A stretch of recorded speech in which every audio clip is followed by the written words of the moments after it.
Zoom fatigue, virtual events, or maybe just old guys talking about design tools. Are you tired? Hey, my name is Vander Puchert, and I think most of the world's problems, including ones like these, are just interesting design challenges in disguise. Great, let's get going. Zoom fatigue and tiredness of virtual sessions. Of course, I do miss in-person connection with people. I miss a good old workshop where we are in person, but I soon realized that a lot of Zoom fatigue comes from really badly put together meetings and sessions.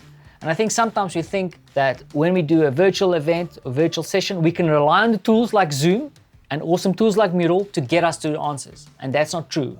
As someone who hosts a meeting or facilitates a meeting, you still need to think about the answers you seek. Now, when it comes to facilitation and orchestration, facilitation for me is something that comes over with time. There's really awesome resources and books out there that helps you become a better facilitator.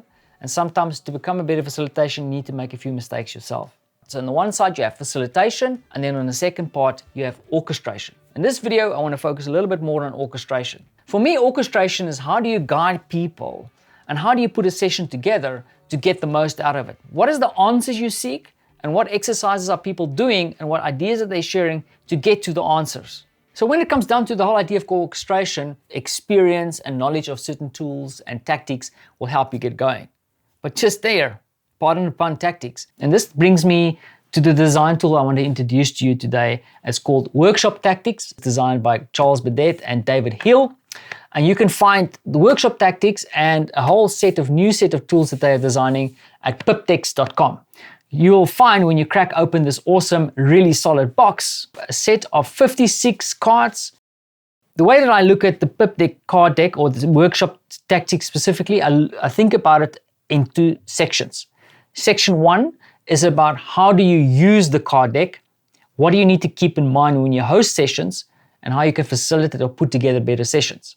The second part of the card deck, which is the larger part, is a whole subset of awesome exercises that you can bring into your workshops and meetings. So let's have a quick look at the first section. You have a nice little instructions card here, and put that aside for a moment. On the first reference card, you have all the categories unpacked. So there's a nice little reference here, and they're color coded.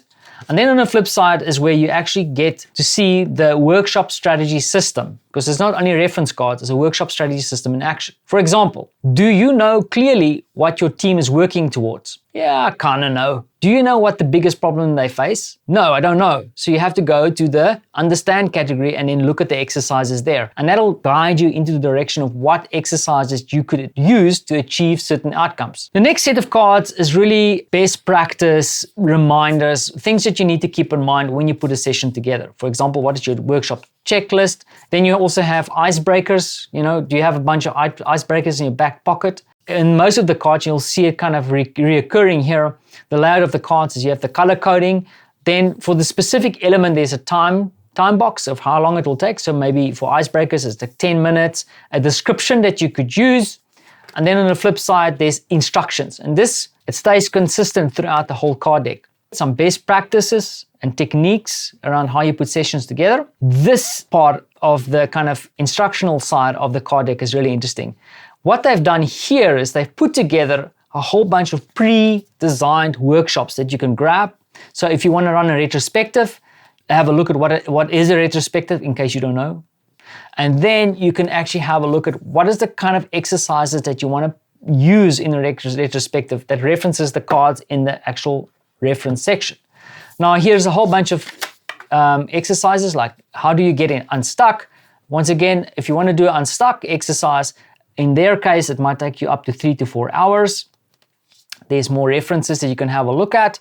And then there's the different exercises that you can do to get to a state of unstuckness. There's a design dash, same thing, could take you up to 2 days. What kind of exercises do I want to do there? There's the whole sub list of exercises that I'll get to in a second. The first part of the card deck that is referred to as the strategy system. So it's not only a reference card deck, it's also a system. It's how do you put the different exercises together? And I like to refer to that as orchestration. So this gets you really into the orchestration part really fast. Not to take too much time, and of course I can't share all the content in respect to the authors. Let's have a quick look at the different references. As I mentioned, there's about 7 different subcategories, and within those subcategories you have a whole set of exercises related to that category. These categories are, and they will sound familiar when you're familiar with project management or design thinking. On the one hand, you have goals. So on the left-hand side, your goals. So goals are really exercises related to figuring out goals. So when you go into a session like, what is the goals of my project? What do I want to do here? Understand is related to understanding the actual problem. Like, what are we trying to solve for? Framing is going into detail, and there's a whole set of exercises around figuring out and really putting and framing that challenge. Then the one that we probably all love most, ideation. So how can I come up with all kinds of ideas, and a lot of ideas for that fact. So there's a whole bunch of exercises here in the ideas section that'll help you do that. And then when you have a whole bunch of ideas, you have to evaluate. You have to get rid of a few. You have to kind of see which are more important, which are more feasible. And then at the end, you might have a whole bunch of them that you really want to do. You have to make a decision. And then in the side category, there's a whole bunch of exercises here. And then finally, we need to sit down and reflect and maybe discuss what we have just done. And then here is a whole bunch of exercises that'll help you facilitate and develop a more robust and meaningful discussion around the work that you've done within the session. Now, once again, a whole bunch of references that you can use the strategy system for. So when you start designing these exercises, the way that you orchestrate them and put them together is, of course, the important thing. However, a lot of information here. So let's have a quick look at one of these cards.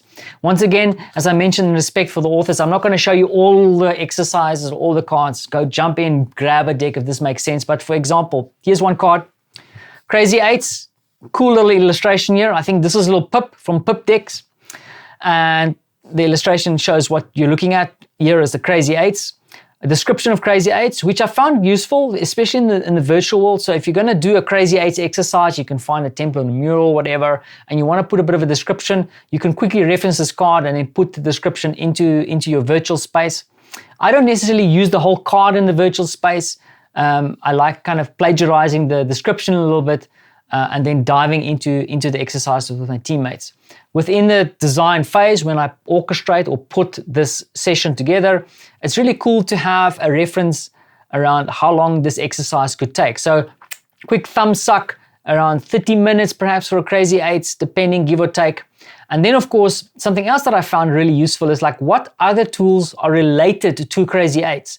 So if I'm doing a Crazy Eights, maybe I want to do a mind map, and maybe I want to do a prototype persona to feed into the Crazy Eights or at the end of it.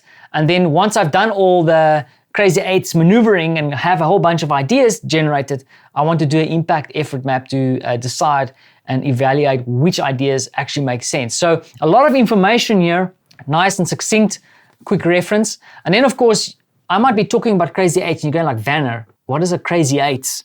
Crazy Eights is actually an ideation technique if you haven't heard of it before. But don't fret, if you have the Pip Decks card deck, you can actually quickly reference at the back here where they actually unpack the whole exercise. Nice and quick reference, get you going really fast, fast enough to jump into a workshop and facilitate these. Now, the way that I like to use this card deck is not necessarily to the full extent of their strategy system. I use the strategy system to kind of temper some of my thinking. I also deep dive into some of the reference cards to use and to make sure, especially when it comes to timings, because I found that in the virtual world, when you step into digital from physical, that sometimes things tend to go a little bit slower. So it's always hard for me to gauge timing.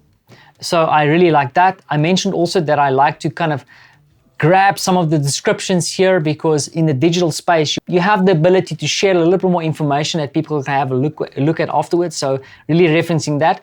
I haven't really found the need to actually use the actual cards within the digital space. However, there is a digital version, if I'm not mistaken, of the cards available if you wanted to take these into the virtual world. In my case, I really use it as a reference, and really for someone who's kind of stuck or you have to do it really fast, I think the Pip Decks Workshop Tactics card deck is really awesome, and I really recommend you go check that out. Then I would love to know what you think about this holiday of Zoom fatigue. And then also, do you have any like interesting tools up your sleeve that you'd like to share with me? I'd love to know. And as always, thank you for watching this, and then catch you in the comments.